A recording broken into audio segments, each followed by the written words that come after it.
Magandang araw sa inyong lahat. Maligayang pagdating sa aking kwento ngayon. Abangan ang mga kakaibang pangyayari na magpapakilabot sa inyo. Tawagin mo na lamang ako sa pangalang Risa. Tubong Samar. Bata pa lamang ang aking ama at ina. Doon na sila naninirahan. At sa doon na rin nila natagpuan ang isa't isa at nakapag-asawa. Doon na rin kami lumaki at nagkaisip ng mga kapatid ko. Nais ko lang ibahagi sa inyo ang karanasan ng aming pamilya sa kababalagan na magpasa hanggang ngayon. Naalala ko pa rin. Dekada 80 nang mangyari ang kwento kong ito. Ang lugar na kinatitirhan namin noon ay malayo talaga sa Kabiasnan. Masukal pa. Marami pa ang naglalaki ang mga punot na diyayabungang mga talahib at damo. Kung susumahin ko ay aabuti ng ilang oras ang biyahe mula sa sentro, patungo sa baryong kinatipiran namin. At sadyain talaga ito. Malalayo din ang mga kabahayan sa bawat isa. Kaya naman wala kang ibang maririnig kundi ang mga huni ng ibon at tunog ng mga nagtatamaang dahong hinahangin. Sa tuwing sasapit naman ng gabi, ay ingay ng mga kuliglig at palaka at namumutawi sa paligid dahil sa sobrang katahimikan. Dahil nga malayo kami sa Kabiasnan, madalang rin itong mapuntahan ng mga tao. Isa pa, noon pa man, may bali-balita na sa lugar namin na itong lugar na ito, itong baryo na ito, tinitira nito ng mga kakaibang nilalang. Kaya't pinangingilagan ito ng mga taga-ibang nayon. Lalong-lalo na tuwing magdadapit hapon. Ang iilang taga-ibang lugar na natutungo doon ay nagmamadali na magsiuwian ng mga ito. Bukod kasi sa mga sabi-sabi at kwento tungkol sa mga naninirahan doon sa lugar na yon. Yung lugar mismo namin, Sir Seth, hindi pa man nakakalubog ng buo ang araw, ay talagang nag-uumpisa ng magdilim ang lugar. Kaya naman kapag tuluyan ng lumubog ang haring araw noon, nababalot na ng dilim ang baryo namin. Lalo na noong kabataan namin, Sir Seth, noong mga panahon na yon, walang kailaw-ilaw sa paligid dahil hindi pa naaabot ng kuryente ang lugar. Kung kaya tanging gasera o lampara lang ang ginagamit naming tanglaw sa gabi. Nakasanayan na rin naman namin yon. Kaya naman hindi na bago sa amin ang katahimikan at kadiliman ng paligid. Kahit na gano'n ang lugar na kinatitirahan namin, masasabi kong payak at payapa ang paninirahan namin doon. Hindi ko pinaniniwalaan ang mga kuro-kurong kumakalat sa ibang paryo patungkol sa lugar. Umidad na lamang kasi ako ng 18 ay ni isang kababalagan. Wala pa akong nararanasan o namamataan. Nasaksihan ko na lang ding iluwal ng aking ina ang dalawa kong nakababatang kapatid na si Mara at Mael nang wala namang nagpaparamdam sa amin noon. Panganay kasi ako sa aming 3 magkakapatid.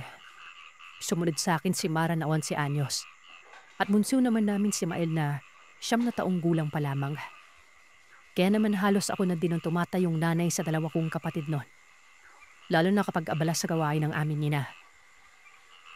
Kahit nasa liblib kami naninirahan, hindi ko ramdam ang kahirapan ng buhay. Hindi naman kasi kami nakakaramdam ng gutom. Maraming pananim ang mga magulang ko at masisipag talaga sila. Hindi ko nga alam noon ang salitang kahirapan dahil masaya naman ang pamumuhay namin at hindi pinaparamdam ng mga magulang ko na may Kulang sa amin nun. Pero nang tumungtong na ako sa edad na 18, biglang may kumalat na balita sa baryo. Patungkol ito sa kalapit na yun namin na 1 oras na lakaran ng pagitan mula sa amin noon. Ayon sa mga bali-balitang narinig ko, may mga kung ano umanong nananalasa tuwing sasapit ang gabi. Binalot ng takot ang lugar na yon. Mas lalo pang pumutok ang balitang yon ng paghinalaan ng mga itong taga-baryo namin ang namiminsala sa kanilang lugar. Kaya din umano walang ibang nagnanais tumira sa lugar namin. Pinanaanahanan umano ito ng mga nilalang na gumagambala sa kanila. Ang tawag pa sa nilalang na namiminsala umano sa kabilang baryo, mga abwak. Kahit na matagal nang may ganong kuro-kuro sa baryo namin ay hindi ko naman naisip na lalalayon. At mas lalo pang kinatatakutan ng mga tao ang baryo namin ng mga panahon na ito. Nang tanungin at usisain ko naman ang mga magulang ko patungkol sa mga bali-balitang kumakalak sa aming lugar, tahimik lamang ang mga ito. Ayon pa sa aking inay, mas mabuti nang huwag kaming makisali sa mga alitang hindi namin saklaw noon. Kaya naman kahit nais ko pang makibalita at malaman kung ano ba talaga ang punot dulo ng lahat, hindi na ako nangulit pa. Batid ko kasing mas nais na mga magulang ko na manirahan kami ng tahimik at payapa na walang gumugulo sa aming isipan. Hanggang sa dumating ang araw na hindi ko inaasahan. Habang gumagawa ako ng mga gawaing bahay, inutusan ako ng aking ina na mamili ng makakain namin. Bali pupunta akong Talipapanon. Matapos kong mag-ayos ng sarili ay nagmadali na akong umalis para mamili ng aming panghapunan. Isinama ko pang kapatid kong si Mara para naman ay may makausap ako habang naglalakad. Malayo-layo kasi ang lalakarin ko at sa tansya ko ng mga oras na yon, mag-aalas 3 pa lamang ng hapon. Maliwanag na maliwanag pa talaga ang paligid. Kaya naman ang mga paa kong kanina'y nagmamadali sa paglalakad. Binagalan ko habang nag-uusap at nagkikwentuhan kami ng kapatid ko. Saglit kong kinalkula kung ilang oras ang igugugol namin sa paglalakad nun. Kahit nabagalan namin makakarating kami sa kabilang baryo ng alas 4 at makakauwi pa rin kami bago mag-alas 5. Sakto lang para makapag-asikaso pa ako na makakain namin pagka-uwi nun. Alas 6 kasi kami parating naghahapunan dahil inaantay pa namin ang pag-uwi ng aming padre de pamilya. Nagsasaka si tatay nun. Habang binabagtas namin ni Mara ang daan, normal lang naman ang lahat. Pero sa hindi ko mawaring dahilan, biglang pumasok sa isipan ko yung pagtataka kung bakit ba takot na takot yung aking ina na abutin kami ng gabi sa labas ng bahay. Samantalang wala naman kaming nararanasang kababaladan sa paligid namin. Sa katunayan nga, wala talaga sa isipan ko ng mga panahong yon ang patungkol sa mga ganung bagay. Dagdag ko pa na minsan nga inaabot ng gabi o hating gabi ang aking ama mula sa trabaho Ang iba naman naming kababaryo, wala namang sinasabi patungkol sa mga katatakutan. Dala ng kurisidad, nawaglit na sa isipan ko ang binili ni nanay. Nagpaabot kami ni Mara sa paglubog ng araw sa daan nun. Para bang thrill kong ganon. Yung gusto namin mapatunayan kung totoo ba yung mga haka-haka nun. Etong si Mara, nagmamadali na gawa ng baka hinahanap na kami ni nanay. Sabi ko naman maaga pa, maya-maya na. Yun nga lang talaga, Sir Zach. Nang makita kong papalubog ng araw, doon ko lang napagtantong wala pala kaming dalang pang ilaw sa daan. Natampal ko na lamang ang noo ko dahil sa pagkakalimutan ko ron. At syempre, hindi din naman siguro namin naisip na gagabihin talaga kami. Kahit si inay, naiisip ni nanay na baka bago magdapit hapon, nakauwi na kami. Kaya hindi din siya nagpadala sa amin ng ilawan.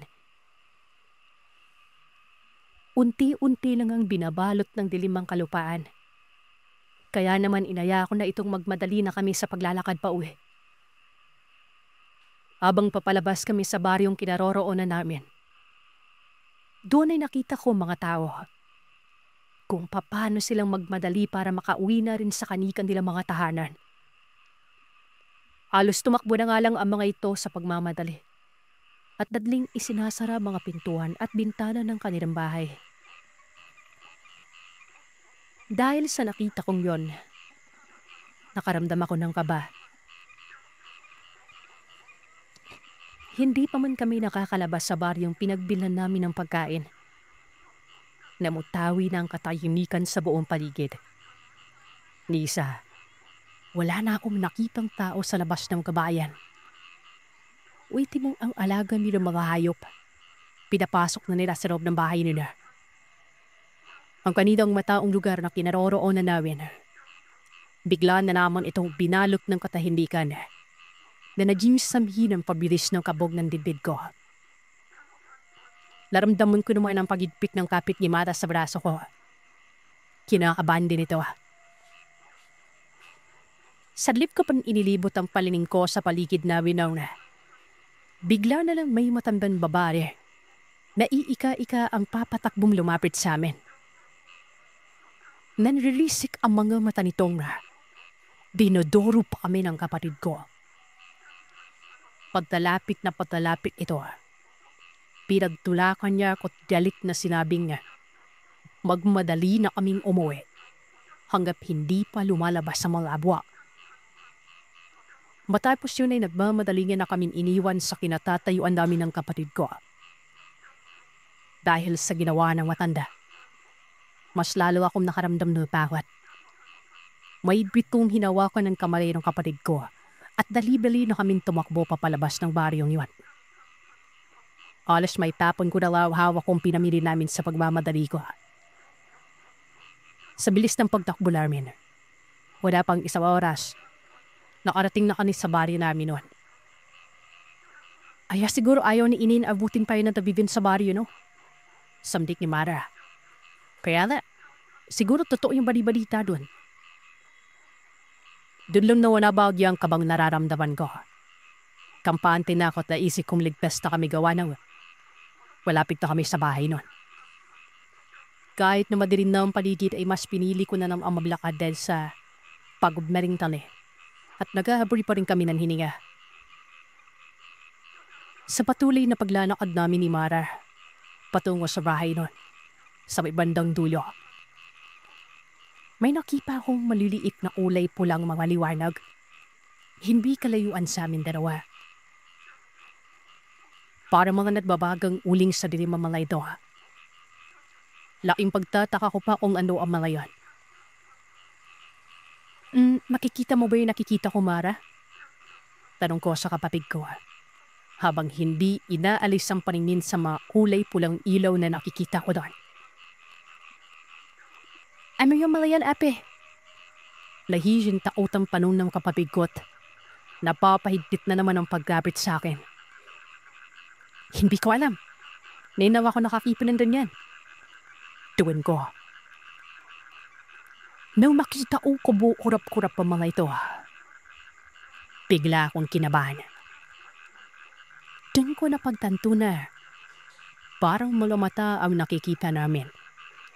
At pakiwari ko yung nakatipig ang mga ito sa amin na kapatid ko. Sa sobrang takot namin ay nagtatatakbo na kami. Sa pagkakataong yun ay nag-uudahan at naghihilan na kami ng kapatid ko. Kasabay pa nun, nakarinig ako ng huninaw uhak na parabang nagpapaikot-ikot lamang sa itaas namin. Hindi naman magtundamayaw sa pagsigaw at paghingi ng tulong si Mara. Pero tila babini ang mga tao nakatira sa mga kabahayan na nadadaanan namin ng mga panahon na ito. Ibis na pagbuksan at tuluman kami, nakita kong nagpapakay pa ng ilaw ang mga yun na para bang may pinagpataguan. Kaya naman agaran kong sinaway ang kapatid ko at sigabing huwag na siya mag-akse ng boses kakasigaw at wala namang tutulong sa amin nun. Ipunin niya na lamang ang lakas niya kung sakaling may mangyari man hindi maganda. Nakarinig na rin ako ng mga anuskusan ng damaw sa paligid sa daang pinatakbuhan namin. Kaya't nalo pa kami nagmadali sa pagtakbo dahil papalapit na ng papalapit sa amin ang ingay na naririnig ko nun. Kakatakbo nga namin ni Mara. Sa kabutihang palad, nakasalubong namin ang aming amang humahaos pa at may bidbit na sulong pag-ilaw sa daan. Bakas sa mukha nitong labis na pag-aalala. Huwag madali kayo. Takbo! Diretso kayo sa bahay, ah. Sigaw nito at pilampasan lamang kanina. Hindi na nga ako nakapagsalita pa ng maaninagan ko mula sa liwanag ng bitbit niyang sulo. Nabigla na lang may tumalon mula sa lupa't sumalubong din sa kanya. Sa gulat ko ay napatigil ako sa pagtakbot. Dali-dali akong napalingon para tingnan ang kinaroroonan ng aking ama nun. Halos manigas ang buong katawan ko nang tumambad sa akin ang isang nilalang na may mahabang mga kuko na singtulis ng patalima. Nagbabaga din ang mapupula nitong mga mata't katakot-takot talagang itsura. Idagdag pang may malalapad itong pakpak na animoy pakpak ito ng isang iwak. Ilang sandali pa, kita kong nakipagbuno si tatay. Napasigaw na lamang ako sa takot at humingi ng tulong nun. Maya-maya pa, nakita kong hinugot ng aking ama ang tabak na nakasukbit sa kanyang bewang. Ginamit niya yon para pagtatagain ang nilalang na kasagupahan niya. Nang tamaan niyang nilalang, umalingaw-ngaw sa paligid namin ang nakakakilabot at nakakapanindig balahibong pag-angil. Pagkatapos noon ay mabilis itong tumalon. Lumipad patungo sa himpapawid. Sa isang kurap lamang ng mga mata ko, bigla na lang yan naglaho sa dilim. Maging ang maraming mga matang nakikita ko kanina at ang mga humahabol sa akin, nagtawalaan na rin nun. Makalipas ang ilang sandali ay binalot na naman ang katahimikan ng buong paligid. Sa sobrang kilabot at takot ay dagli kong nilapitan si tatay. Mabilis ko itong idalalayan nang makita kong may malaking sugat siya sa binti niya. Kahit na iika-ika ay lakad-takbo ang ginawa namin para makauwi ka agad sa bahay nun. Nang makarating na kami sa bahay, naroroon na ang kapatid kong si Bara. Agaran ko itong inutusang isara ang lahat ng bintan at pinto dahil sa takot na baka masundan kami. Mabilis namang sumunod ang kapatid kong bakas pa rin sa muka ang takot at kaba. Pawis na pawis pa rin yon. Anong nangyari? Bakit may sugat ka, Pulding? Tanong ng aking ina't nilapitan kagad si tatay. Laking gulat nito na makita niya ang malalalim na kalmot sa binti ni Itay na para bang ginamitan ng patalin yon. Huwag mong intindihin yung sugat ko. Magmadali kaya't magsaboy ng asin sa paligid ng bahay. Habang nilalapatan niya ng gamot ang sugat na natamo ng aking ama, doon na ako pinagalitan ni nanay. Hindi umano ako nakinig sa kanya. Dahil sa kuryosidad, hindi ko pinansin pa ang galit niya at diretsahan ko siyang tinanong kung ano ang nakalaban at nakasagupa ni tatay. Saglit namang natahimik si inay na para bang pinag-iisipan niya kung sasagutin niya ba ang katanungan ko. Ayon kay nanay na umiiyak pa nun, yun na umano ang abwak. Ang abwak ay ang uri ng aswang na kayang magpalitan niyo bilang uwak o bayawak. At kaya din nilang magtago sa ilalim ng lupa. Dagdag pa ni nanay, sinabihan na ako na wag magpaabot ng dilim. Kung hindi umano ako nagbagal-bagal nun maliwanag pa nakauwi na ako nun. Nakauwi na kami. Medyo tumutulo-tulo pang ang luha ni nanay nun sa labis na pag-aalala. Kumalma ka na, Dolor. Nakauwi naman ang ligtas sa mga anak natin. Mabilis namang pinunasan ni inay ang kanyang mga luha na mas lalong nagbigay ng konsensya sa akin nun. Hindi ko naman kasi inaasahan na totoo pala ang lahat ng kwento patungkol dito. Kaya pala walang ibang pumupunta dito sa lugar natin, Nay, no? Dahil totoo pala talaga sila. Tanging pagtangulang naman ang naging tubon sa akin ng aking ina. Humingi ako ng tawad dahil sa katigasan ng ulo ko. Ipinagpasalamat na lamang namin na nakauwi kami ng ligtas ni Mara. Mabuti na lang at nakauwi din ng maaga si tatay nun.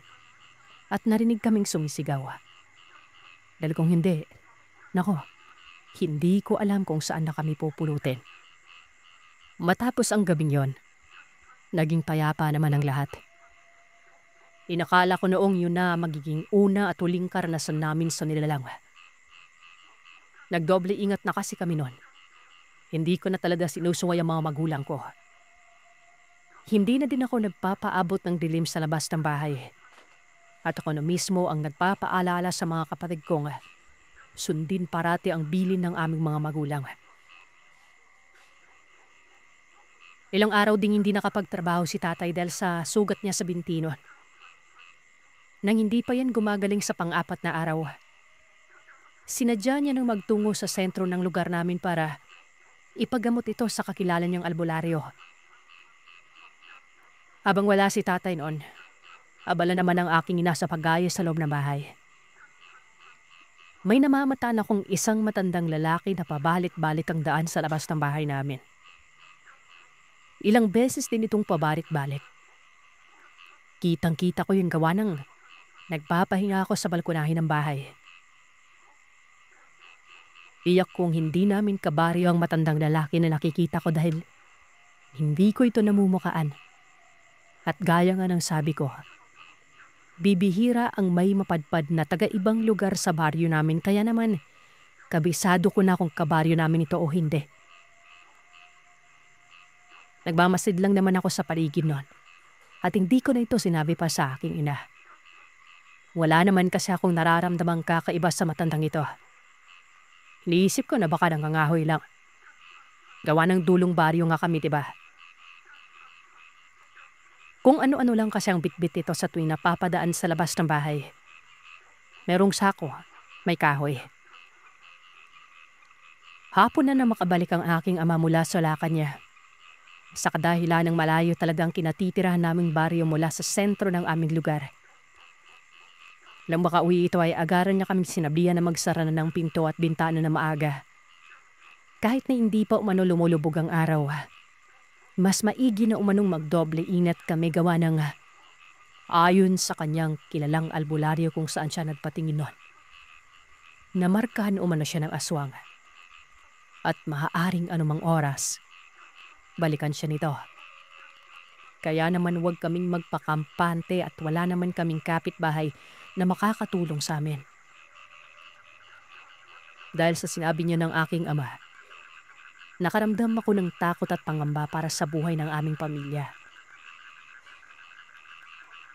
Kinagabihan, habang naghahapunan kami ay natigilan na lamang kami bigla nang makarinig kami ng paghuni ng uwak. Lumalakas at humihina yun sa pandinig namin na nagpapatindig talaga ng mga balahibo ko sa katawan. Hindi kasi yun normal na huni ng ibon. Parang boses ng taong punong-puno ng plema ang lalamunan niya at nahihirapang magsalita noon. Nung una, pinilit naming huwag pansinin ang mga naririnig naming ingay. Pero hindi naglaon ay nakarinig na kami ng mga yapak sa bubungan. Nipa pa naman yung bubungan namin ng mga panahon na ito. Tila ba may kung anong dumapo doon. At pilit na kinakalahig ang nipa na ito. Mabuti na lamang at makapal ang bubungan namin kung kaya hindi ito basta-basta mabubutas sa matutuklap. Dahil sa tensyong nararamdaman namin, hindi na namin ay pagpatuloy pang pagkain. Mabilis naming iniligpit ni inay ang mga pinagkainan namin noon. Pagkatapos noon ay pinapasok namin sa loob ng silid ang dalawa kong nakababatang kapatid. Mabilis na pumasok sa loob ng silid tulugan nila si itay. Pagkalabas nito ay may hawak-hawak na siyang isang latigo na gatao ang aba. Ito namang si nanay. Kinuha ang itak naming nakasabit sa dingding at inaabot sa akin noon. Hawakan ko mano, bantayan ko ang mga kapatid ko. Gamitin ko mano kahit anong mangyari. Mabilis ko naman itong tinanggap at nagtungo sa pinto ng silid kung nasaan ang mga kapatid ko. Habang ang aking ina naman ay nilapitan si itay at sinabihang huwag itong lalabas ng bahay. Hindi ko na naintindihan pa ang iba nilang pinag-usapan. Takot na ako noon. Lalo na nang mas kamakas pa ang kaluskusan sa itaas ng bubuhan namin. Na para bang naghahabulan na ang mga ito. Gustong gusto ng tuklapin ang bubong namin at digin na gigil na mga ito. Sa takot ko ay halos manginig ang atawan ko. Lalo na sa isiping baka tuluyan na nilang matanggal ang bubuhan ng bahay. Nilapitan ko yung mga kapatid ko at niyakap ang mga ito. Sigaw na masigaw si nanay. Pinapatulog pa ang dalawang itak na hawak niya. Mawanan hiya kayo. Pati kababaryo niyo. Hindi niyo na pinapanampas mga demonyo. Hintay niyo mag-umaga. Ako mismo ang tutugis sa inyong mga hayop. Dalip na sigaw ng aking ama noon. Laking pagtataka ko. Matapos yung sabihin ni tatay, bigla na lang tumahimik ang buong paligid. Sa sobrang tahimik nun, maging huni na mga ulidlig at inay ng padaka. Nagkawalaan talaga. Para bang bigyan na namang umatas sa mga nilalang. Dahil sa sinabi ng aking ama't, nadlaho na lamang bitya ang mga ito. Pero kahit nandanan pa man, hindi pa rin kami nagpakampante. Nakiramdam pa rin kami sa paligid namin. At baka humahanap lamang ng tiyempo ang mga nilalang para biktimahin kami. Pero nagumagada lamang. At narinig na namin ang unang pinaok na mano. Wala na talaga mga yon. Doon pa lang kami nakahinga ng maluwag. At nawala na rin ang mabibigat na presensyang nararamdaman namin. Ang kangin pinoproblema ng tatay noon. Hindi nga alam kung tipigilan na ba kami ng mga ito. Kaya gabi-gabi ay kailangan namin maganda noon. Ano po kaya yung gusto nila tayo? Tanong ni Mara. Sadlip na napatingin ang aking ama kay inay noon. Tsaka ito marahang umilin at sinabing hindi nga alam. Matapos namin makapag-usap ay sa wakas. Nakapagpahinga na rin kami ng tuluyan. Parang buong isang linggo kami nagtrabaho dahil sa pagod at kantok na nararamdaman namin noon. Tawhari na ako na bisinger. Nandapman kong nag-aayos na sa pagpainan ng aking inakatulong si Mara. Iyaya na ako ni nanay na kumain noon. Tanging pagtangunan naman ng naging tubin ko. At dumiretso na ako sa lababo para maghiramos. Matapos noon ay naupo na ako sa pagkainan para kumain. Habang nagtatanghalian kami, nabanggit ng aking ina ang lolo kong namayapa na. Kaya naman sa dami ng tanong ko ay nagkwento na rin ito kung ano talaga ang nangyari sa lolo ko noon. Sa pagkakaalam ko kasi ng Sir Seth, bigla na naniting nawala na parang bula at hindi na muli nagpakipapra. Sa pinagalingaw ng panahon ay inakana namin pumanaw na ito. Pero ayon sa akin ina, nung nasa sinapupunan pa lamang niya ako at buhay pa ang kanyang ama na lolo ko, nagkaroon umano ito ng kaibigan na magsasaka sa kanapit-bahay namin. Halos araw-araw ay parating tumadalaw sa bahay na tinatitiran namin ng kaibigan niyang yon. Na hindi malaman daw aking ina kung saan ito nakilala ng kanyang ama. Bago pa lamang ito sa paningin niya at napipiyot niyang dayo lamang ito. Laking pagtataka pa ng aking ina kung bakit halos araw-araw ay parating pumupunta sa bahay nilang lalaki kahit na wala naman itong ginagawa at kailangan. Kahit na rin wala ang abuelo ko sa bahay, ay matyaga itong nag-aantay sa pag-uwi ni lolo. Dalayo naman maging bastos ng aking ina sa kaibigan ng kanyang ama. Hinahayaan nilang ito. Wala rin naman itong ginagawang hindi maganda at wala din kimikilos na kakaiba. Lumula panahon bigtas na yun ay paraping wala sa bahay si tatay. Sa kadahilan ng nagtatrabaho ito sa sentro ng aming lugar para mag-ipon ng pera sa panganganak ng akin ina. Kaya lataning si lolo lamang ang kasakasama ninay sa bahay. At kapag wala ito, siya lang mag-isang naiiwan. Wala na rin kasanoon ng kanya nina. Pumanaw na ito. Nag-iisang anak lambing kasi siya ng mga magulang niya kaya naman wala silang ibang kasama. Tampan naman si inay gawa ng lumaa panahon na yon ay kahimik at ligtas pagkanagang lugar na pinapikiran nila. Wala pang mga karaming nangyayari at kabisado nila ang mga taong naninirahan doon. Mababait ang mga ito't matulungin. Hindi mo talaga pagdududaan ng kakaiba dahil pala kaibigan at marigiliw. Hanggang sa dumapin ang araw na hindi nga inaasahan. Hapon nun, may marinig siyang huni ng uwak na umaaloy-aligid sa bahay nila. Laking pagtataka ng aking inagawa ng yun ang unang pagkakataong nakarinig siya ng uwak sa baryo at sa mismo bahay pa nila. Samantalang sa tinagay kadalyang naninirahan doon, hindi pa siya nakakarinig ng ganong klaseng ibon.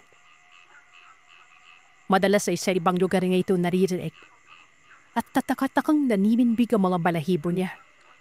Sa tuwing umuhuni ito, na para bang may ibang ibig sabihin yan at hindi mapakali ang akin ida. Kahit na nakaramdam ng agam-agam, hindi na lamang nila ito pinagtuunan ng pansin. Baka napadaan lamang sa lugar nila. Iababas pa man ng bayang ayon ama para magsibak ng kahoy na gagamitin nilang panggato. Pero laking gulat ni inay nang makita niya ang kaibigan ng pananamang na nakatayo hindi kalayuan sa bakuran nila. Nanlilisit ang mga mata nitong namola. Matalin kong makapipig sa abuelo kong walang tamalay-malay na nagsisibak pa rin ang kahoy na. Lumaki pa ni inay ang karbon at tsura ng lalaki. Mas lalo pa siya na nilabot sa bakwa. Kitang-kita niya kasi ang napakapangit nitong mukha. Naanimoy naaagnas na ang balat sa magtabilang pisngi. Nakausli ng buto doon. Sisigaw na sana si inay para sabihin sa kanyang ama ang nakita niya pero kahit anong pilit niya ay tila ba bigla na lang umurong ang bira nito at naglaho ang boses niya. Hindi niya magawang magsalitak. Naninigas na rin ang maumbok niyang tiyan. Kaya naman naisip niyang lapitan na lamang ang ama para bigyan babala ito. Pero nang akmang pa panabas na siya ng bahay, ay siya naman ang bilis na pagsunggab ng nilalang sa kanyang ama. Sa isang kurap lang ng kanyang mga mata, tuluyan ng binubog ng binalang ang kanyang tatay ngon. Sinubukan po umanong makipagbuno ni Lolo sa aswa. Pero dahil hindi nito inaasahan ang pagsugog ng nilalang na yon, hindi ito nakapaghanda at nagulantang nalamaw. Titinuman pa sa amin ni inay ang kanyang ama pero hindi na siya nakalabas ng bahay. Nang maipin ng hinihila-hila ng nilalang ang lolo ko patungo sa ilalim ng lupa. Umalinaw raw pa sa penga ni inay ang huling manukatagam silabi ng ama na wag siyang lalabas ng bahay. Magpago siya. Hindi na makadalaw ang ating ina nang nangyari yan. Dalama rin ang takot at pinaalala niya rin ang magiging kalagayan ko. Kaya hindi niya na nagawa pang ipaglaban ng lolo ko noon. Halos mabaliw si Ilay sa pangyaring yan sa buhay niya. Hindi niya alam ko ano ang gagawin niya at magdamag siyang umiiyak at nagbabaka sakaling bumalik ang ama noon. Mabuti na lang at kinabukasan ng umaga. Dumating ang asawa niya. Agaran sinabi ni inay kung ano ang nangyari. Noong una, hindi pa lubos makapaniwala ang aming ama noon. Pero nang ipakita ni inay ang butas sa lupa kung saan hinatak pa ilalim ang lolo ko. Gulat na gulat si Tatay Pulding. May mga naiwan pa rin kasing bakasyon. Malalapot na likidong napakabaho. Matapos ang pangyayaring yun ay sinubukan pang ipaalam ni inay sa iba nilang kababaryo ang mga nangyari sa kanyang ama. Pero ni isa sa mga ito, walang naniwala sa kanya. At sinabing baka nablayas niyang umano ang lolo ko kung kaya't bigla na lamang itong nawala. Hindi na rin muli pang nagpakita ang kaibigan ni Lola sa kanya. Kaya naman sinarili na lamang ni inay ang pangyayaring yan. Tanging sila Miipay lang ang nakakaalama. Magmula noon ay wala na silang pinagsabiang iba. Sa takot na baka isipin ng mga itong pinatakasan na sila ng sariling bayit. Hinayaan na lamang nila ang panahon mismo ang magpatulay na may ibang milalang ang nanibiraan kasama ng mga tao. Bago ako magsimula, gusto ko nang kayong tanungin kung naniniwala ba kayo sa mga katulad namin na pinatawag na nilalang ng pilim. Alam kong marami ang hindi maniniwala at ang iba naman ay pilik lang na gustong maniwala. Masayang makinig ng katatakutan at napansin ko ang iba sa inyo. Dila gawa itong katatawanan. Pero paano kung sa'yo mangyari ang lagim na nangyari sa ibang tao na aktual na nakaranas sa mga nilalaw na pinatawag niyong aswang? Padagawa niyo pa kayang tumarwa pag kumakagat ng dilim? Simulan na natin ang pangalawang bahagi ng kwentong ito. Dahil sa kabaitan ng mga taong ito na hindi kami tinuturing na iba, unti-unting gumana ang loob namin sa kanila at nagagawa ko na ring makipag-usap sa ibang tao na normal na hindi ako nahihiya. Isang araw, nakasalubong ko ang mga kamag-anak ni Rigor sa palengke. Malayo pa lang ay kita ko na agad ang mga malademonyo mga tingin nito sa akin. Dahil sa maraming tao, hindi nagpahalata na nakita ko sila pero nauakmal tatalikod na ako. Biglang may humawak sa balikat ko at nagwika at dito na Bata, saan naming nakikita mga bisita niyo? Lang linguning grito. Nasa likod ko na agad ang mga kamag-anak ni Rigor. Pinulak ko ang mga ito at nagwika na kahit alam ko kung nasaan, hindi ko tuturo sa inyo, yung mga kaibigan ko. Mas lalo kong nakitang sumama ang mga tingin ng mga ito sa akin. At nagsalita ng, Bata, huwag mong kalimutan, kapatid ng Supremo namin ang nadisgrasya ng bisita nyo. Buhay, kapalit ng buhay. Lumapit ako sa mga rito. Biniruan na Alam kong grupo ni Piring ang bunibiktima sa mga tao dito. At karapid pa nating lugar. Pag sinabi ko ito sa ama ko, may kakalagyan tayo. Nawak mong aalis na ako. Labsay pa malay pa na Masyado nang matigas ang buto mo. May gabi-gabing sa amin. Tandaan mo yan. Delaw ayaw ko sa napay binabantayan ako, Circe. Nilapitan ko ang mga ito at sinuntok at napawika ako na huwag nalating ulipin ang digmaan na nangyari sa mga ninuno natin. Dahil sa pahayukan niya sa laman ng tao. Hindi ko na malayan na palakas na pala ang pagkakasabi ko. Pinagpininan na kami ng mga tao lan. Dali-dali akong tumalikod at tumalis na. Pero narinig ko lang na nagtatawanan ang mga ito na parang mga baliw. Digla kong nakita sa Samira. Nakatingin sa akin at pingin ko. Marinig nito ang mga napag-usapan. Mabilis itong lumapit sa akin at nagtanong na, ayos ka na ba, kuya? Tumango naman ako at nagsabi na huwag man naman pansinin ang mga nakita o mga narinig nun. Bigla na lang ako nakarinig na mga nagsisigaw ang tao. At nabilimuling Grepa. Saal-sakal ni Samira ang dalawang lalaki at naduwika na. Pag may nangyaring hindi maganda sa mga bisita namin ng gabi niyan, 10 sa mga miyembro niya ng niyo. Kasama na kayong dalawa. Hindi na sisikatan pa na pinabukasan. Mabilis na kong hinarjis sa mga ito. Dahil sa ginawa ni Samira ay pinagpingiban siya ng mga tao. Mabilis ko itong hinida at sinabihan ng, bakit mo ginawa yon? Mapapahamak kapag maraming nakakaalam kung ano tayo. Baka tayo pang pagbintalan sa mga anomalyang nangyari dito sa lugar natin. Piningnan lamang ako nito ng napakapaliw at nagwika ng wala akong pakialam kung malaman nilang lahat.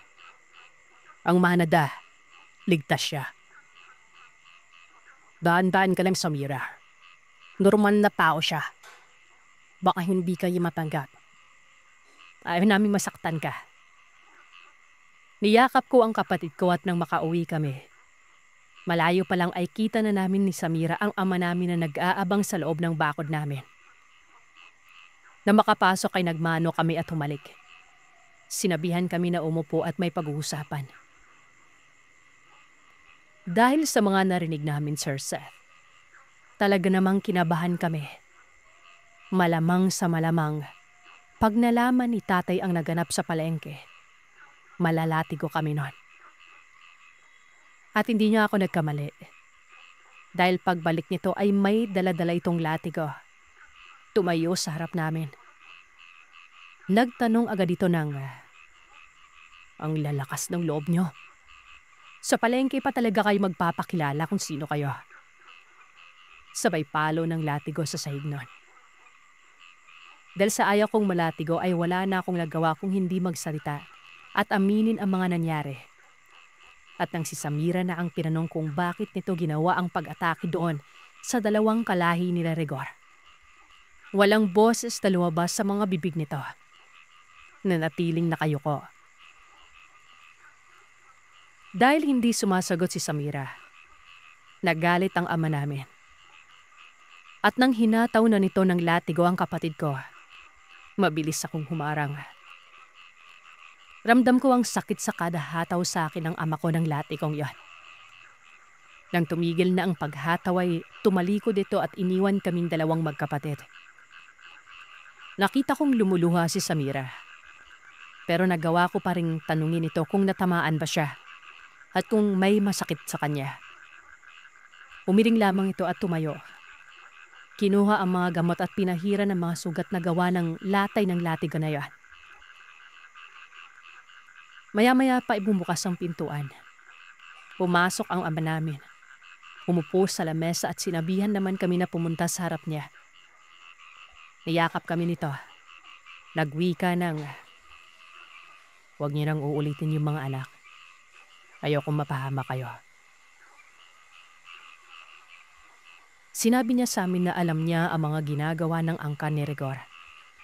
Naghihintay lamang siya ng tamang oras para madiin ang angkan ni Rigor para mapaalis sa mga ito sa lugar namin. Humingi kami ng kapatawaran sa aming ama at tumango naman ito nang humarap ito kay Samira. Hinawakan niya yung kapatid ko sa ulo at nagwika ng, huwag ka mag-alala. Walang mangyayari masama sa kaibigan niyo. Napayakap si Samira sa aming ama at bakas sa mukha ang kasiyahan. Lumipas ang mga araw at madalas na kaming nakakabalita ng mga taong namamatay galing sa mga kabundukan. At karamihan dito ay napag-aalaman naming mga rebelde at ang may gawa nito ay ang mga katulad namin. At dahil walang naniniwala sa mga katulad naming nilalang ng dilim, ang kadalasang balita ay pinatay ito sa ibang pamamaraan. O kaya naman ay nilapa ng mababangis na hayop sa gubat. Iisa lang ang pinaghihinalaan ng aking ama. Mga angkan nila Rigor.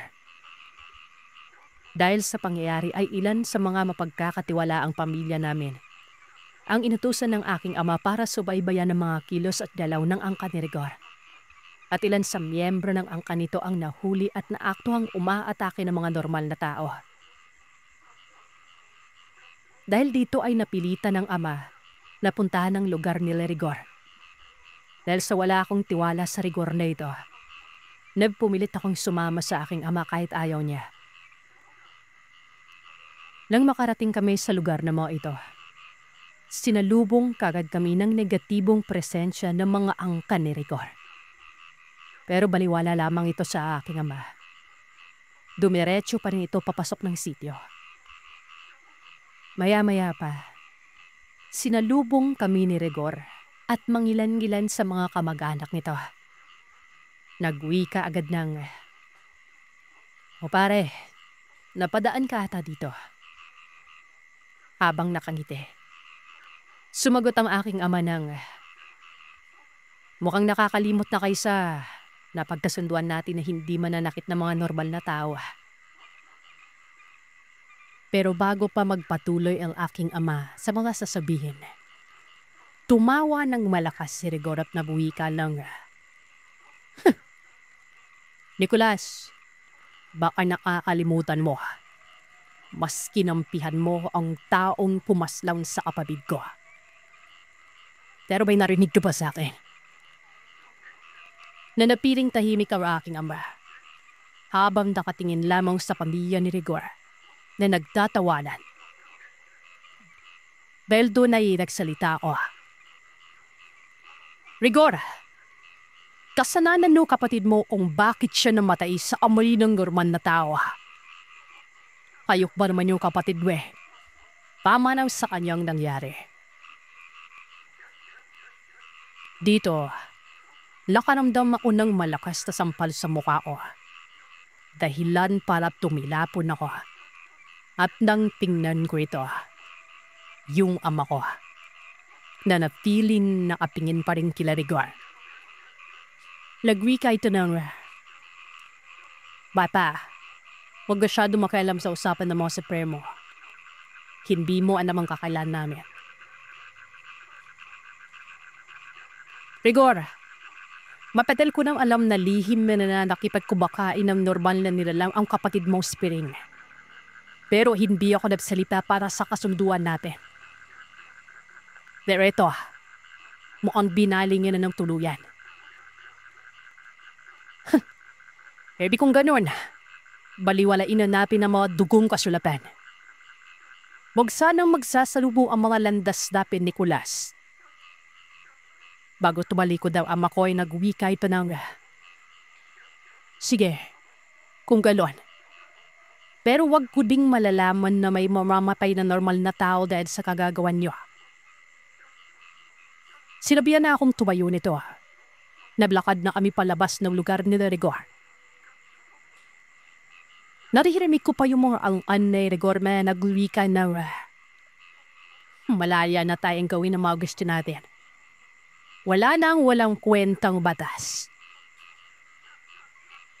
Nang makarating kami sa sitio, pinulong ng aking ama ang bawat pamilyang nasasakupan ng pamamahala niya at sinabihan na mag-ingat na sa mga dadaan na gabi dahil nasira na ang kasunduan ng dalawang angkan at bantayan ng bawat isa at kinakailangan ay protektahan ng mga normal na mamamayan sa abot ng makakaya.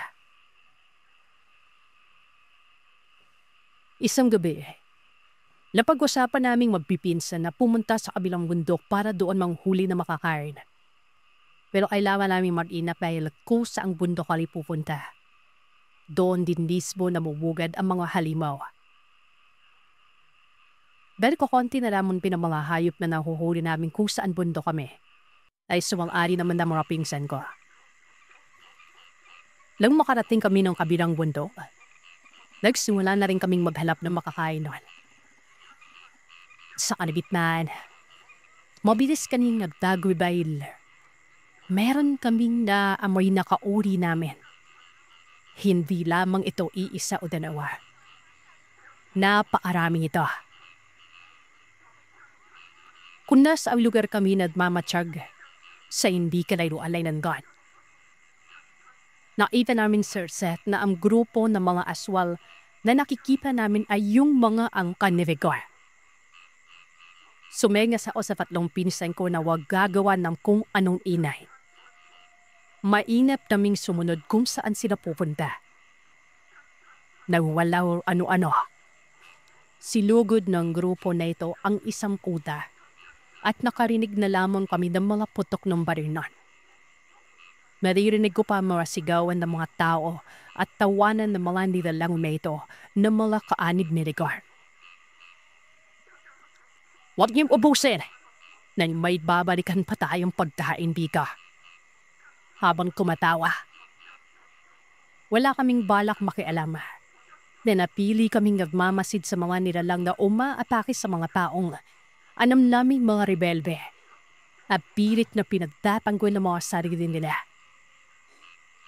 Nang walang ano-ano, biglang sumulpot at walang kumpay na inay ng putok ng baril ang bumanat sa lugar. Kung nasaan kami. Pero nanatili pa rin kaming nagmamasid dahil wala kaming balak makialam. Nanatili kaming nagmamasid sa mga nilalang na umaatake sa mga taong alam naming mga rebelde at tilit na pinagtatanggol ang mga sarili nila. Nang walang ano-ano ay biglang sumulpot at walang humpay na ingay ng putok ng baril. Ang bumalot sa lugar kung saan kami pero nanatili pa rin kaming nagmamasid. Natanaw namin ang dalawang pamilyar na mukha. At alam namin na ito ay mga kaibigan naming pinlano namin kung paano tutulungan ang mga ito kung sakaling kakailanganin. At sa awa ng may likas sa lahat, walang nangyaring masama sa mga ito. Nang matapos ang mga putukan ay dinala ng mga kasamahan ng kaibigan namin ang mga natirang buhay na tao. Nagpasya na kaming umalis ng may marinig kaming sumigaw na 2 bata noon. At nang makita namin ito, hawak ito ng halimaw na maski ang mga kalahi namin ay kinatatakutan ito. Pero Sir Seth, nakita ko ang kapatid ko sa 2 bata na para bang walang laban. Inaapi ng kung sino-sino. Bigla na lamang akong kumilos patakbo para tulungan ang 2 batang ito. Nakita ko namang sumunod ang 3 kong pinsan. At mabilis naming pinagkakagat ang halimaw na ito gamit ang matatalas naming ngipin. Sakaan niyo ang aso namin. Nang wala ng buhay ang halimaw, tutulungan pa sana namin ang 2 bata pero kita sa mukha ng mga ito ang takot at dumating na nga ang mga sundalo. Kasama ang 2 naming kaibigan. Tinutukan kami ng mga barel. Aalis na sana kami dahil ayaw kong malaman ng mga kasama ng kaibigan ko na may mga kaibigan itong aswang na katulad namin na pwede nilang ikapahamak sa uri ng trabaho nila. Pero ang daldal ng kasama nito at halatang galit na galit sa amin. Wala na akong nagawa kundi magpakilala sa kaibigan ko at nakilala naman agad kami nito. Hindi namin inasahan ang mga sumunod dahil sa dami-dami ng pwedeng idahilan ay kinampihan pa kami ng 2 naming kaibigan. Pumarang pa ito sa pagitan ng grupo namin at ng grupo nila. At nangyari nang ang hindi dapat mangyari. Nagpaiwan ng mga ito at sumama ito pabalik ng bahay namin. Dahil sa naganap, ako mismo ang nagpaliwanag sa aking ama kung ano ang mga nangyari nung dumaan na gabi. Kinatuwa ito ng aking ama at mas nakita ko ang pananabik ng aking kapatid na si Samira na makasama ang kaibigan naming ito. At dahil walang matutuluyan ng mga ito ay pinatira ito ng aming ama sa aming tahanan. At kita din namin ang tiwala ng 2 ito sa amin na walang halong pangamba kung anong uri kami ng mga nilalang. Lumipas pa ang ilang araw. Nagpaalam ang 2 na manghuhuli ng isda sa ilog. Makalipas ang ilang oras ay may dumating na sasakyan. Sasakyan ito ng pangmilitar. Bumaba dito ang 2 pamilyar na mukha. At ang isa ay kinilala din naming kaibigan na si Joselito. At ang pangalawa ay ang sundalong galit. Yung nagalit sa amin ng gabing sumama sa amin ang 2 naming kaibigan. Lumapit si Joselito sa amin. Sinabihan kaming gusto kaming makausap ng mga kasama niya. At para makamusta ang 2 kaibigan namin noon. Bago ako makasalita ay nagbika ito ng, "Kamusta? Di ba kaya niyong patunayan na hindi kayo masama? Ngayon ang oras na yon. At pabulong-bulong na gusto kong malaman kung paano nagtiwala sa inyo ang 2 naming kasamahan at kayo pa ang pinanigan." Bago ito makapasok, Lumabas ang aking ama sa pinto at nagwika ng, "Oh, may bisita pala tayo. Pasukin mo yung mga yan." Kumaway ito kayo si Lito. Bago naman makapasok ang taong ito ay nagwika ako ng, "Mag-iingat ka sa mga pananalita mo. Hayop lang ang kinakain namin pero pag nagkamali ka ng sagot sa ama ko, bangkay kam iuwi sa kampo nyo." Tingin ito sa akin at kumipilaw. Nang makapasok ay pinaupo ito ng aking ama at pinanong ko anong sadya at nagpakilala itong Ranger Danilo. Siya ang namumuno sa dalawa naming kaibigan. At ang gusto niyang malaman ng dahilan kung bakit kami ang pinapanigan ng tanawan nitong kasamahan. Tumarwa ang aking ama at nagwika na, "Di ba nasabi sa'yo ni Louie na hayop lang yung kinakain namin? O ayaw man ang karabyong maniwala?" Tumahimik itong si Danilo. Maya-maya iswado dito na, "Nasabi sa akin ng anak mo yan. At gusto kong mapatunayan kung totoo ang mga sinasabi niya pero seryoso ang itsura ng aking ama at nagwika na, hindi ko kailangan patulayan sa iyo kung hayop o tao yung kinakain namin. Dahil ang katotohanan ay nakikita sa mata, hindi sa sabi-sabi lang." Pinatawag ng aking ama si Lito.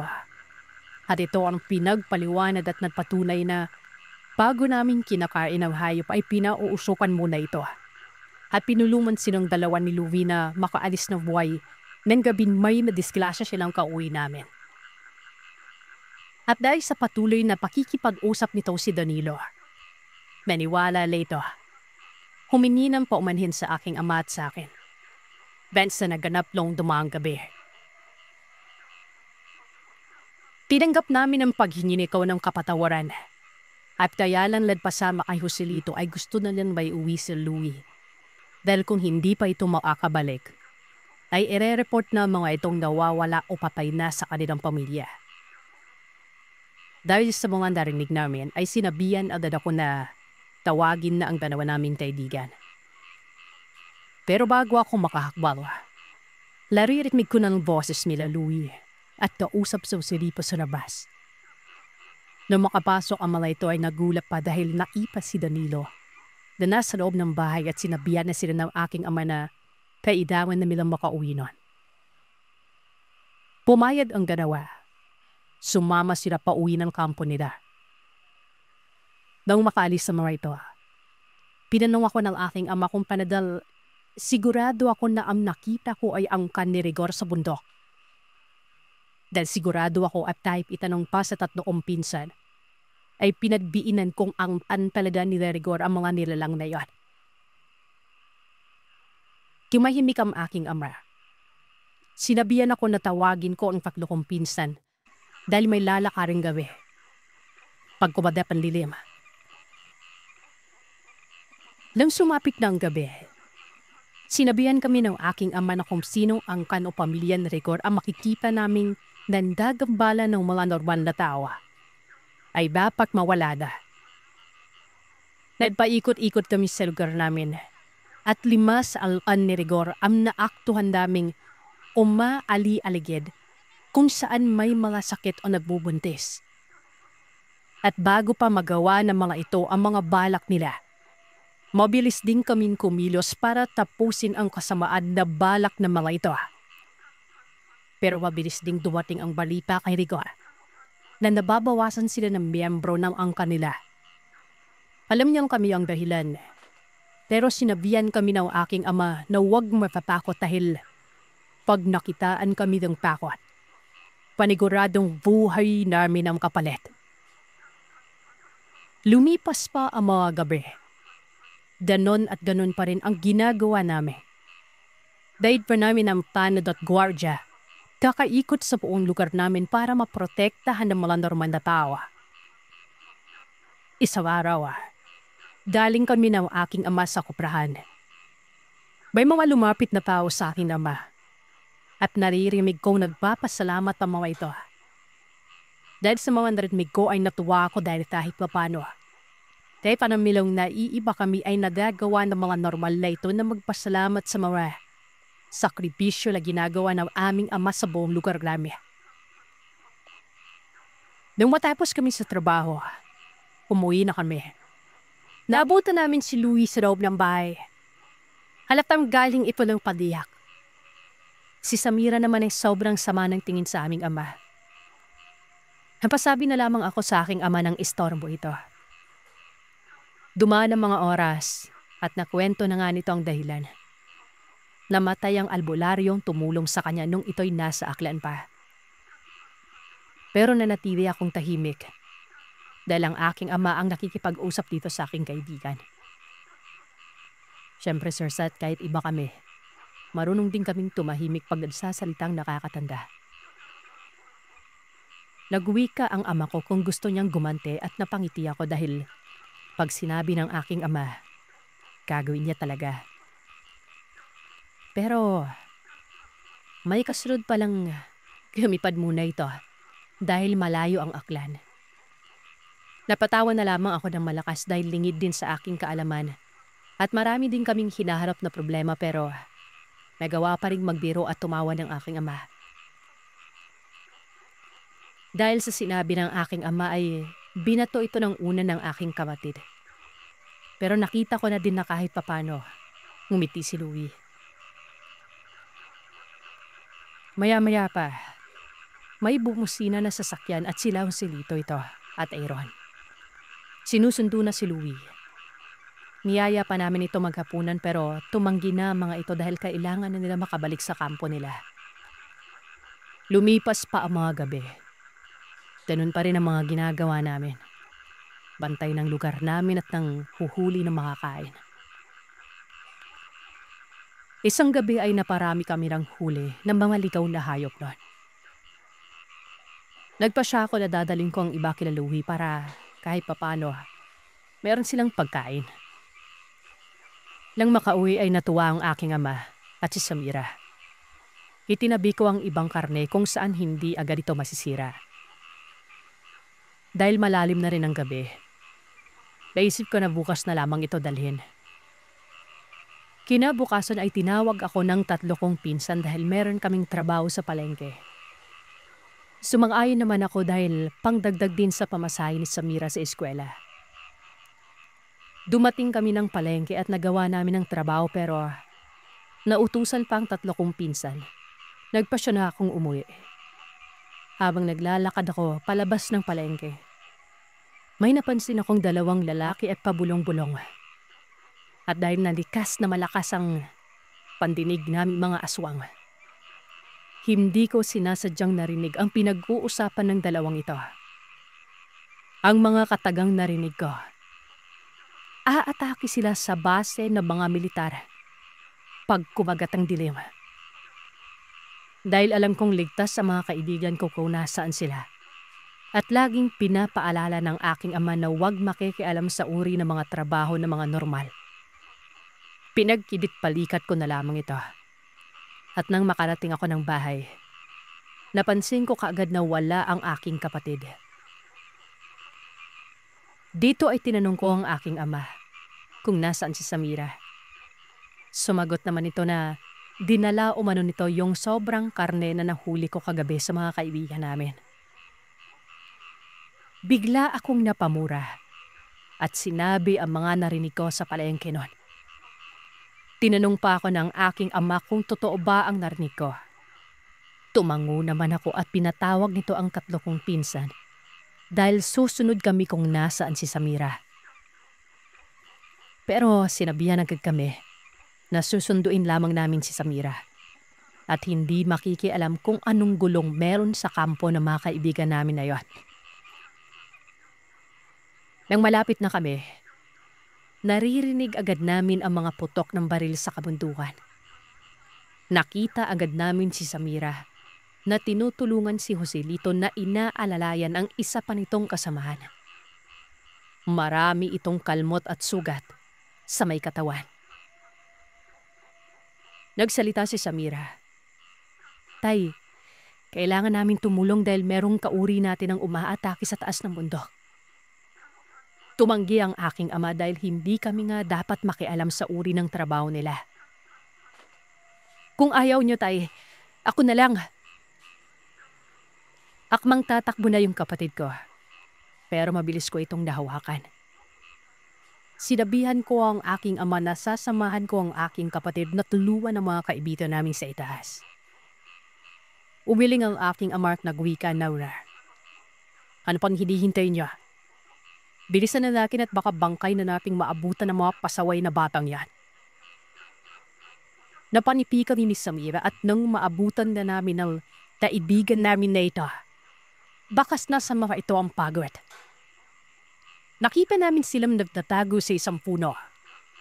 Tinawag agad ito ng aking ama at nang lalapitan na namin ng aming mga kaibigan ay nagsalita itong si Luis sa kapatid ko ng pagalit. Pero ramdam ko ang pag-aalala nito sa kapatid ko na ayaw mapahamak. Ako nang nagpaliwanag at sa pagkakataong ito, hindi namin kilala ang mga nila nang umatake sa kanila dahil hindi ito ang kanila rigor. Nang matapos na ang gulo, nagpaalam na kagad kami. Baka pagkaguluhan pa kami. Pag-uwi ay tuwang-tuwa itong pasaway kong kapatid at halatang kinikilig pa dahil ramdam niya ang pag-aalala ni Luis sa kanya. Pero sinabihan ito ng aking ama na huwag masyadong mahulog sa kagabi, baka hindi nga ito matanggap sa uli.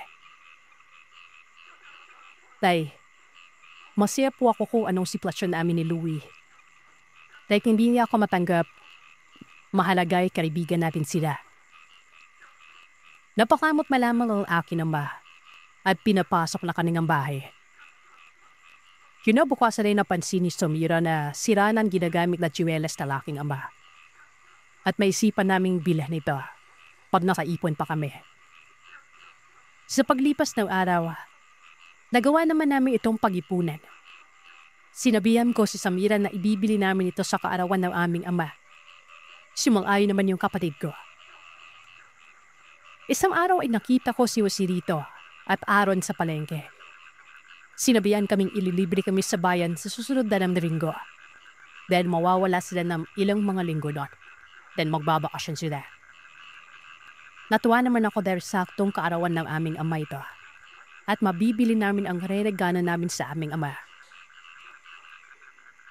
Sumang-ayon ako. Sinabihan ko si Samira at yung mga pinsan ko sa magaganap na linggo. Natuwa din ang mga ito dahil bihira lang kami makapunta ng bayan para makapamasyan. Dumating na ang araw ng kaarawan ng aming ama. Niyaya namin itong pumunta ng bayan pero nag-weekend ito na kami na lamang umano. May mga inaasikaso pa umano ito sa amin. Medyo nalungkot kami dahil maiiwan ang aming ama pero naisip namin ni Samira na matutuwa ito pagka-uwi naman niya dahil mabibilhan namin ng regalo ito. Madayis na kami at dumating ang mga kaklase ni Samira. At maya ay dumating na din ang tatlo naming kaibigan. Biniro-biro pa ito ng aming ama. At nang makapag-ayos na wilahapin at paanam na kami naaalis na. Humalik at yumakap muna kami sa amin ama. At binapi ito ng maligayang karawan. Nagulat naman ang tatlo naming kaibigan kung bakit hindi daw nila alam yan. Sabi ko, mamaya ko na lamang sasabihin. Nagmana naman si Louie at umalis na kami. Pero hindi namin alam na huling yakap at halik na pala ang magagawa namin sa aming ama doon. Sa mismong karawan niya. Nang nakarating kami ng balan, bimilahan kami ng aming mga kaibigan na mga bagong damit at gamit. Siyempre, hindi namin nakalimutan na regalo namin sa aming ama na bagong tsinelas. Si Samira ang pumili nun. Binilhan din nila Louie, Josirito at Aaron ng aming ama ng bagong damit at gamit na ikinatuwa naman namin na minubusan. Nang matapos ay kumain naman kami at para hindi lang mapahiya sa aming kaibigan. Dahil nakapisabila ang pagkain ng bawal sa amin ay kumain pa rin kami na. Nang matapos ay namasyal kami at nang mapansin kong wala si Samira at Louie. Hinarap namin yung dalawa at nakita namin ito sa simbahan. Natuwa naman ako sa mga nakita ko at narinig. Dahil tanggap ng kaibigan kong nito aking kapatid sa kabila ng pagiging iba namin. Sinabihan ko itong huwag sasaktan ng kapatid ko. At nakita ko naman sa kanya ang tunay na pagmamahal sa nag-iisa at mahal kong si Samira. Lumipas sa mga oras at hinatid pa kami pauwi ng mga kaibigan namin na ito. At nang malapit na kami ay napansin ko kaagad na walang bukas na ilaw sa bahay pero naisip ko na baka tulog na ang aking ama. Pero nang mapalapit na kami sa bahay, nakaamoy ako ng dugo. Dugo yun ng isang kauri namin. Napadapa kami at inamoy kung saan nanggagaling at alam naming sa loob ito ng bahay. Nang makapasok kami sa loob ng bahay, kahit madilim ay malinaw pa sa liwanag ng buwan. Ang mata naming kitang-kita na nakahandusay ang aking ama at naghihingalo. Naliligo sa sariling dugo. Napaiyak na lamang kami at dahil sa galit ay nagwala ko. Pilit kong tinanong ang aking ama kung sino ang may gawa nun sa kanya pero hindi na ito nakapagsalita ng maayos. Tanging iyak lang ang nagagawa namin habang pinagmamasta ng aking ama na unti-unting nawawalan ng buhay. Pinakita pa ni Samira ang regalo namin na tsinelas para sa kanya. Pero tanging pagtango at pag-iling na lamang ang nagagawa niya. Hanggang sa nagawa nitong iangat ang kamay, pinaamoy sa akin. At alam ko na ang amoy na nanggagaling sa mga kamay ng aking ama, amoy ito ng angkan nila Rigor. Mabilis akong tumayo at tumakbo para puntahan ang lugar nila Rigor. Nakita namin na parang wala ng tao sa lugar nila. Inisa-isa namin ang kabayan at nang may makita kaming kaangkan ni Rigor, hindi na ako nakapag-isip at dali-dali ko itong sinakmal. Pasintabi sa inyo pero isa-isa kong pinagtatanggalan ng ulo ang bawat angkan na yon na nakikita ko. Sigaw ako ng sigaw. Nagwawala sa kawalan. Hinahanap si Rigor. Pero wala na ito. Umalis akong bigo, dala ang mga ulo ng iilan sa angkan nito para ipakita ito sa aking ama pero nakarating ako na halos wala na itong buhay. Sa tulong ng mga mabubuti kong kaibigan, may libing ng maayos ang aming ama na walang inisip kung hindi protekta ng mga normal na tao at panatilihing tahimik ang aming lugar. Dahil sa nangyari ay puro paghihiganti ang nasa isip ko.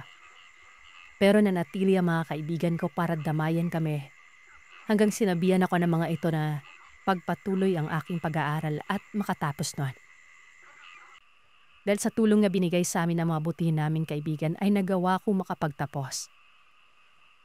Ngayon ay isa na rin akong ranger at pinamumunuan nito ni Sir Danilo.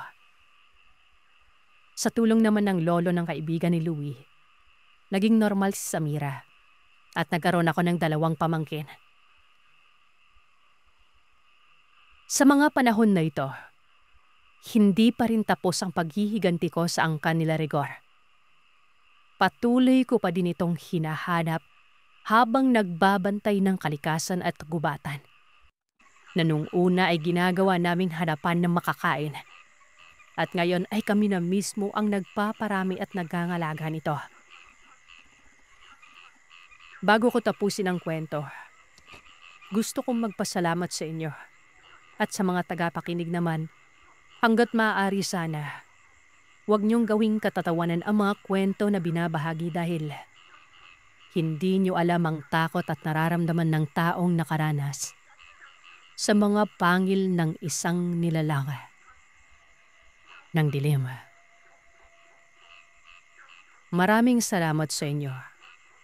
Muli, ako ito, si Lazarus. Ay karanasan ng kaibigan ko na si Julie. Laging kaibigan ko po siya dahil sa kasambahay namin na si Nimi. Kasambahay din po si Julie ng bahay sa tapat namin noon.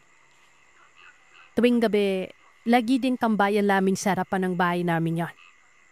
Bukod kasi sa nakakapag-usap-usap kami dulong maayos ay malamig din po doon. Alam niyo naman po, sobrang init dito sa Maynila. Isang partikular na gabi, hindi ko eksaktong maalala kung paano pero lauwi yung kwentuhan namin sa katatakutan. Kwento po ito ni Julie na nung huling uwi niya sa kanila sa may bandang Visayas noon. Tayo na po rin bahala, Sir Sart, kung babanggipin niyo yung probinsya nila o hindi. Taong 2010 hanggang 2011 yun. Di po nangyari ang nakakapanilabot na karanasan niya. Hindi niya inaakalang mangyayari pa rin ito sa kabila ng pamoderno na noong mga panahon na yun. Ang pagkakanarawan po ni Judy sa tirahan nila at sa lugar kung saan ito matatagpuan. Ito po ay isang liblib na sityo sa probinsya nila. Pagdating mo lang mismong bayan nila, sasakay ka muna ng tricycle papunta sa huling baryong maaabot ng sasakyan na yun. Tsaka mo naman babalibayin ang paalap na daanan na hindi pa simentado. Tatawid ng barabapis tsaka mo maraharaping ang maliit na sipyong ito. Simula po kasi nung pinanganak ang tatay ni Julie, di pa na sila nakatira noon. Hindi ko po alam o anong tawag niyo sa ganito saan pero sa amin po. Ito yung tinatawag na uma. At least yun po yung pagkaka-interpret sa description niya sa lugar nila. Ayon kay Julie, yung sakahan ng tatay at nanay niya ay dilid daw yun ng bundok. Sinasadya nila itong sunugin para maklear yung lupa para maging gawing paniman noon. Sari-sari ang mga tanim nilang gulay dito. Literal daw po na malalayo ang mga kabayan sa kanila noon. Siguro mga 2 hanggang 300 metro bago mo marapin ang pinakamalapit na bahay mula sa kanila. Kontento naman po sila sa buhay nila doon, sabi ni Julie. Marami silang tanim na gulay na pwede nang kainin for personal consumption po ikala. At yung iba naman ay binabagsak naman ng nanay at tatay niya sa merkado noon. Kung tutuusin, hindi na kailangan ni Julie magtrabaho dito sa Maynila pero palarap po talaga niya makapagtapos noon. Although, kaya naman daw siya ng mga magulang niyang pag-araling kahit papano. Taso iba pa rin daw po yung sa Maynila ka nakapagtapos. At para na rin mabawasan yung isipin ng kanyang mga magulang. Balik na po tayo sa pinakakwento. Kinardabihan nung dumaping siya sa kanila. Nag-aayos na sila ng nanay niya ng mga kinainan nila noon. Yung tatay niya naman ay solong nag-iinom ng alak lang sa bandang sana ng bahay nila. Walang ano-ano. Biglang may tulog o ano ng pikpik na dumaan sa ibabaw ng bahay nila. Ang tanong ko sa kanya noon, paano niya nalaman yung tulog ng pikpik? Ang sagot naman ni Julie, ang taga doon ka sa probinsya o sa lugar na pila pang karaniwan ng mga tanong nila. Alam na alam mo na umano kung ano ang tulog niyon. Kumaga, mailalayo mo siya sa ibang tunog ng mga ibon o anumang klase ng hayop. Since may tama na daw yung tatay niya ng alak ng mga oras nila, bigla ba naman itong siwigaw na Hoy, mukhang kasarap ang pagkain natin na yun. Lamigay ka naman. Sigaw ng tatay ni Judy noy. Nagtatinginan na namang si Judy at namin niya. Sinaway naman ng nanay ni Judy ang tatay niya pero imbis na magpaawat. Siwigaw pa umano ito na walang lasa yan. Daanan mo muna yung bayhan ng asin. Pambubuyo ng tatay niya. Walang ano-ano. Bigla umano tumidyo yung tunog nun. Nakiramdam naman silang mag-ina pero yung tatay niya parang wala lang. Bigla na namang tumunog ito muli. At para bala, ibinubulong na namang sa mga tenga nila ang punog ng pikpik na yon. Dito ay muling napsalipa yung tatay niya lang. Huwag kang pikwan. Binibiro lamang ipa sa may pawa nun. Madabago lamang surset na sa mga panahon yon. Aktibo ang tatay ni Judy sa pamawalekta ng sari-sari mga mutya at pilanti. May mga kaalaman din ito sa kumbate espiritual. Tulad ng pagtataboy ng masasamang espiritu, mga anuman lupa, at iba't ibang pangontra laban sa mga aswang. Sa susunod na kwento, sir, dun ko po ikikwento kung bakit may labis na galit ang tatay ni Julie sa mga aswang noon. Sa ngayon, ito na po muna. So bali ayun na nga, di ba? Maliban doon sa mga pagpaparamdam ng nilalang na yon, ay lumipas naman ang gabi yon na wala naman kakaibang nangyari sa kanila. Kinaumagahan, maagang nagising ang nanay ni Julie. Tipikal na gawain sa umaga. Mag-iinit ng tubig pang kape, magliligpit sa loob ng bahay at magwawalis sa bakuran. Habang nagwawalis umano ito sa bakuran noon, meron umanong napansin itong nanay ni Julie na nakasabit sa tarangkahan sa harapan ng bahay nila. Nung inusisa ito ng nanay niya, ang paglalarawan nito ay para bang lutong ulam na hindi mo maintindihan ang itsura. Sigurado silang karne ito, pero wala man lamang itong halong gulay o kung ano. Basta lutong karne. Medyo maputla umano yung sabaw nun. Nagmamantika na parang adobo na walang toyo. Para umano itong karne na niluto sa atay na may konting sabaw o sarsabayon. Nagmamantika. Wala naman umanong hindi kaaya-ayang amoy na nanggagaling dito. Dahil sa hindi din nila mawari kung ano yon, pinawag ng nanay ni Julie ang tatay niya na sakto namang nagkakape sa mga oras na yon. Doon sa may bandang lamesa na parang kubo na lutuan nila sa may labas noon. Agad namang lumapit ang tatay niya at tinanong kung bakit. Pinakita naman ng nanay niya yung naka-plastic na yon. At agad namang nagbago ang ekspresyon ng mukha ng tatay ni Julie nang makita yon. Ang ika niya, walang hiya. Sineryoso ata. Kahit may kutob na siya kung ano yon, kanya pa rin itong binuklat at itinapat sa harapan ng mga alaga nilang mga aso. Ni isa sa mga alaga nila, walang tumikim. Ni amuyin ay hindi man lamang nila ginawa noon. Agad namang inutusan ng tatay niya si Julie para manguha ng tanim nilang kalamansi sa may likod ng bahay nila. Pagbalik niya, agad naman niya itong iniabot sa tatay niya. Kinuha ng tatay niya yung itak niya na nasa puluhan nito sa kanyang bewang. Himiwa nito at pinatak ang katas ng kalamansi sa kung anumang bagay o karne na nasa loob ng plastic na yon. Walang ano-ano, Sir Seth. Biglang umalingasaw ang hindi kaaya-ayang amoy na galing doon. At yung buo-buong karne na nababalot ng kung anong sarsang yon. Tumambad sa kanila ang mistulang na hating tenga ng tao. Pailan-ilang parte ng kung anong laman at piraso na parabang daliri talaga ng mga tao yon. Gulat na gulat silang lahat. Napakrus na lang ang nanay niya at napamura na lamang bigla ang tatay niya. Dito ay nagtugol ang tatay niya na tinamaan kayo ng gintik. Gusto niyo akong subukan ha? Sige, magantay kayo. Umalis ang tatay ni Julie nung araw na yon. Pagbalik ay may dala na itong mga bagakay at mga halaman na makabuhay. Kahit hindi man ito tanungin ni Julie, alam niya na naghanda ang tatay nito sa kung anumang bagay na pwedeng gawin ng mga nilalang na yon. Sa dapog naman o lutuan ng kahoy, may nakaantabay doon ng mga pinagpira-pirasong ginupit na goma. Sa silong naman ng bahay nila ay nagsaboy ang tatay ni Julie ng asin doon at dayon din sa bubong nila. Habang nagsasaboy niya ay nagbiro pa ito na sala lang hindi umulan. Sayang ang asin. Sabay tawa nito. Dumaan ulit ang gabing yon na walang nangyaring kakaiba. Pero ganun pa man, alerto pa din ang tatay ni Julie na sa bandang sala na ng bahay nila natutulog noon. Katabi nito ang botelya ng lana at buntot pagi. Sa ibabaw naman ng lameseta ay doon nakapatong yung pinakamahabang itak nito na ginamit niyang pantabas ng mga mayayabong na talayib at mga ugat at baging sa kanila. Sumunod na gabi, doon na nga nangyari yung kinatatakutang nila noon. Habang kasalukuyan silang naghahapunan, muli nilang narinig yung huni ng tiktik. Paikot-ikot lamang ipinaparabal, palipat-lipat lang sa mga punong laruan. Lapanyusin na lamang ang tatay ni Julie noon.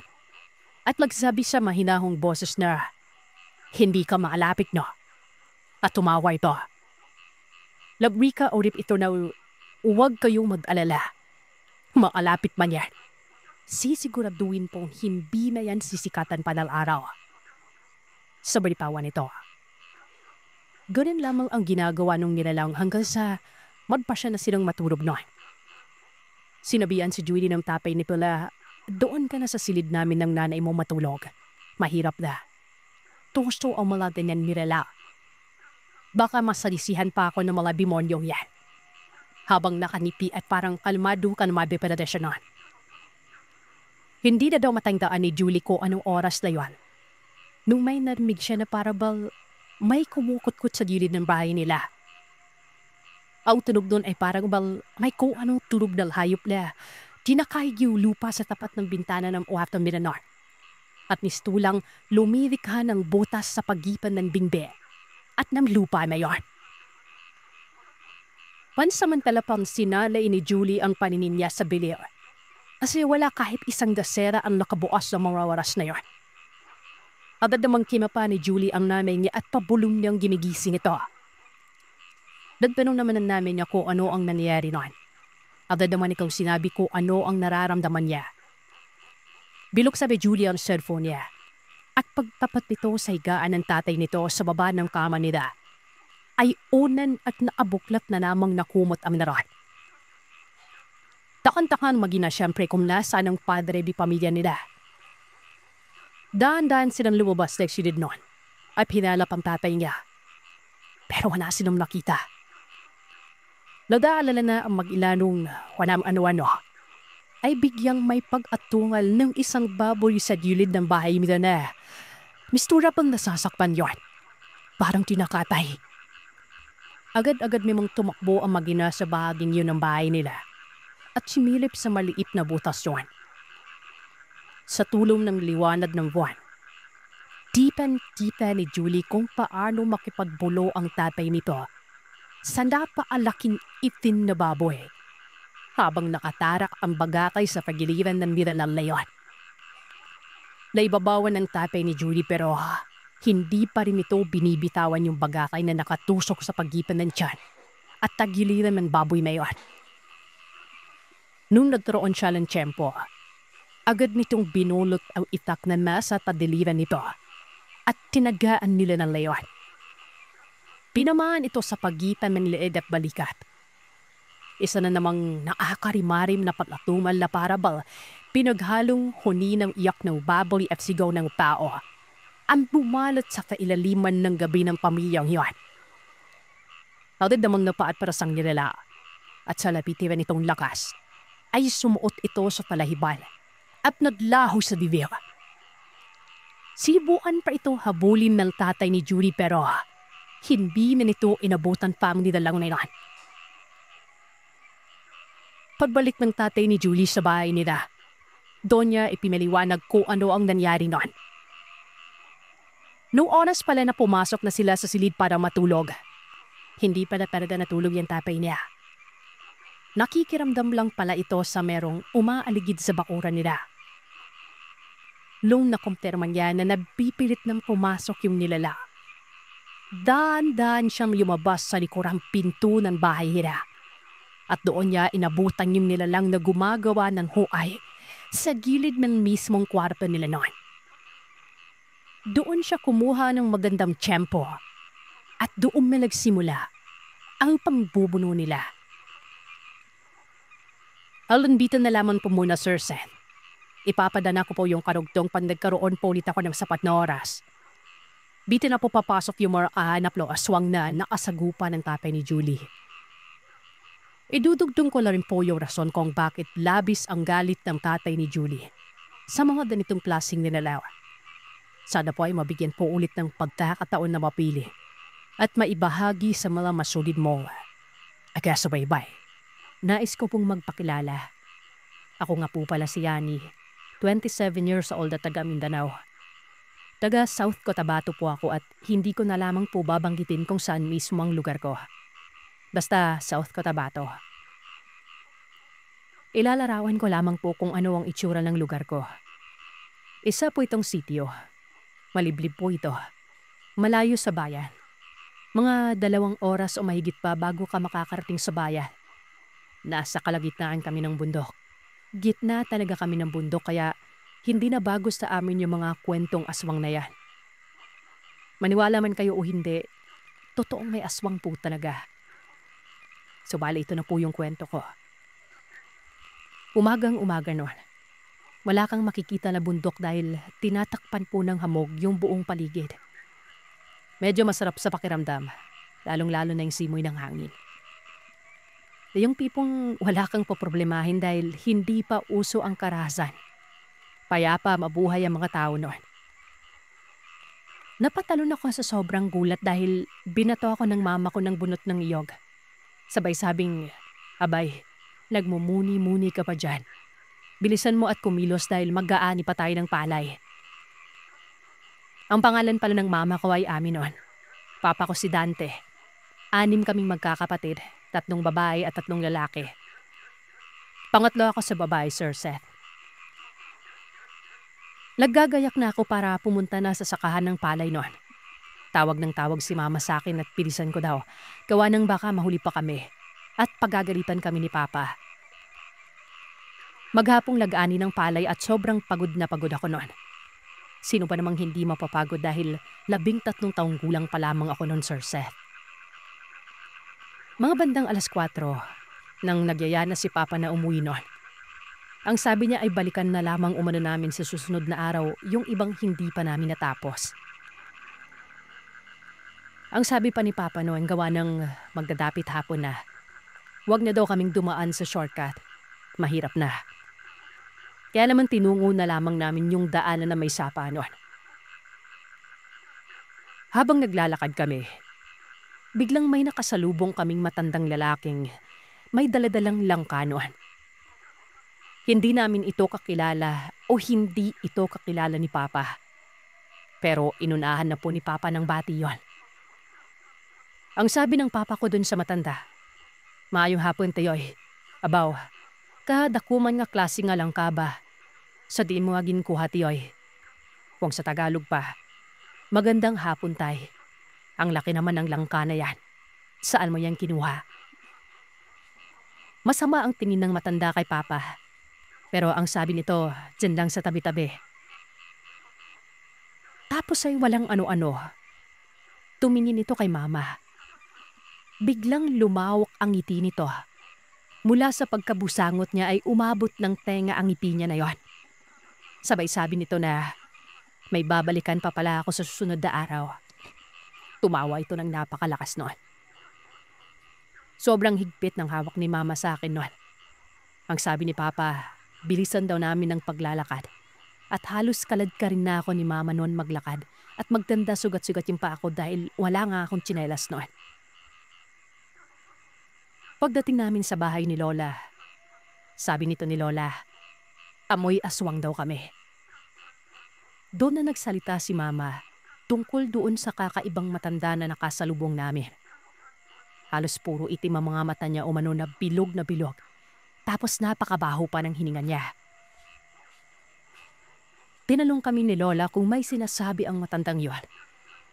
Siyempre sumagot si Mama na meron. Yung sinabi ng matanda na may babalikan pa nga daw siya sa susunod na araw. Natampal ni Lola ang noo niya dahil kaya daw kami nangamoy aswang. Dahil yung nakasalubong umano namin ay isang aswang talaga yon. Paano ito nalaman ng lola ko, Sir Seth? Ang lola ko po kasi ay isang babaylan. Kaya niyang gamutin yung mga kinukulam at kaya niyang ibalik sa may gawa yon.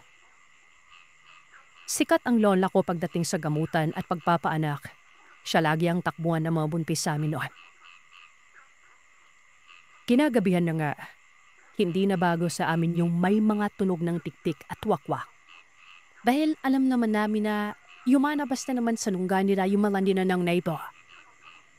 Nung gabing yun, dahil maloko ang tiwing ko, sumigaw ba naman Sir Seth na, bigyan mo ako mamaya kahit kapianggot lang na huwi mo.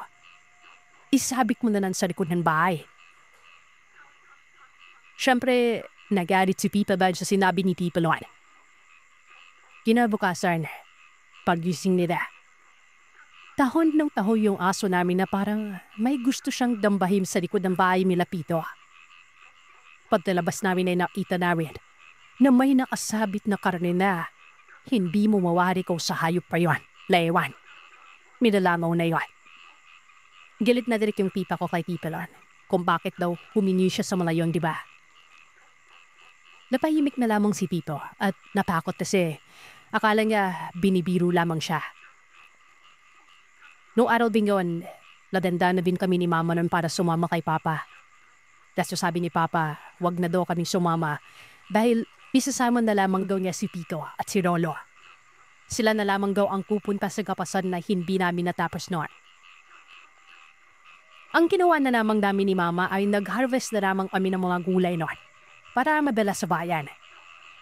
Maaga pa naman nun kaya minabaliwan namin ni Mama ang pagkuha ng mga gulay na yon.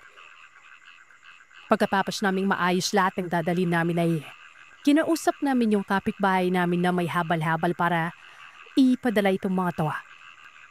Pumayag naman ito sa bawat 100 kada tao. Sabali 3 yung binalitan kasama kasi sinolan noon. Yung nasa bayan na kami, agad namang binili ng suki ni Mama lahat ng gulay namin.